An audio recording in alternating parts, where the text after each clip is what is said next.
শিল্পী সমিতি নির্বাচনে দেখেছি জয় আপনার ফ্রেন্ড ছিল, তার জয়ের পরে আপনি খুব উচ্ছ্বসিত ছিলেন, কিন্তু এরপরে একটি সাংবাদিকদের সাথে ঘটনা যেটায় জয় চৌধুরীকে বয়কট করা হয়েছে, এই ব্যাপারটি কিভাবে ব্যাখ্যা করবেন?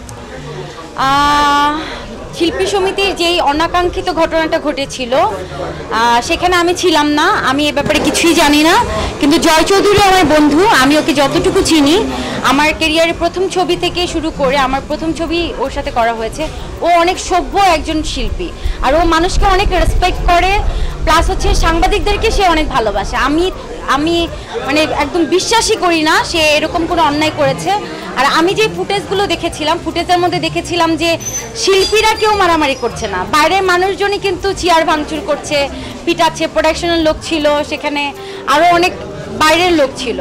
সো মারামারিটা করেছে অন্যজন, নাম পড়েছে শিল্পীরাও এখানে ছিল। অবশ্যই শিল্পীদের সম্মানে জয় চৌধুরীকে আমি যেটা দেখেছি, ও মানে ধমকাচ্ছিল, মানে ওর অ্যাংরি ফেস আমরা দেখেছি, কিন্তু ওকে আমি কারো গায়ে হাত তুলতে আমি দেখিনি।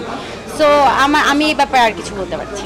আপনি বলছেন যে এফডিসি কোনো ব্যাড গার্লস নিয়ে যদি বলতেন, এখানে ক্যারেক্টার কি bad character? Bad girls meaning যে খারাপ মেয়ে তা না, প্রত্যেকটা মেয়ের জীবনের স্টোরিকে তুলে ধরা হয়েছে। একটা মানুষ কি বলে যে একটা মেয়ে যে লাইফে যে কত স্টোরি থাকে, কত স্ট্রাগল থাকে, এটাকে কেন্দ্র করে তুলে ধরা হয়েছে। এখানে অনেকগুলো নারীর চরিত্র আছে, তো এজন্য আর কি এরকম নামকরণ করা হয়েছে।